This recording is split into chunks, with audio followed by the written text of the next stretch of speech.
দপ্তর প্লাস সারের দপ্তর অনেকগুলা, সেজন্য এটা হয়েছে। রফিক ভাই নিশ্চয়ই উত্তর পেয়েছে। যাই হোক, আমরা আসল কথায় আসি। এই ডাইভার্ট ভ্যাকসিনেশন প্রোগ্রাম শুরু হওয়ার কথা ছিল সেপ্টেম্বরের 1 তারিখ থেকে, কিন্তু নানা জটিলতার কারণে চেঞ্জ হতে হতে এখন অক্টোবরের 12 তারিখ থেকে শুরু হবে। তো এই ভ্যাকসিনেশন প্রোগ্রামটা যাদের জন্য করা হয়েছে সেটা হলো 9 মাস থেকে শুরু করে 15 বছর বয়স পর্যন্ত।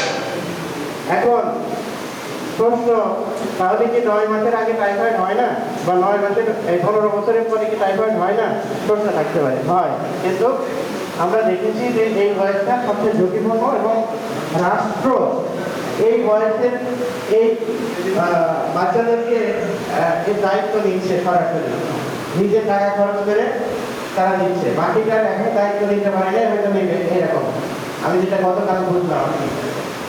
যাই হোক, সবচেয়ে বেশি হার হলো এই বয়সে। এই কারণে এরা ভালনারেবল, এদেরকে টার্গেট গ্রুপ করে আমরা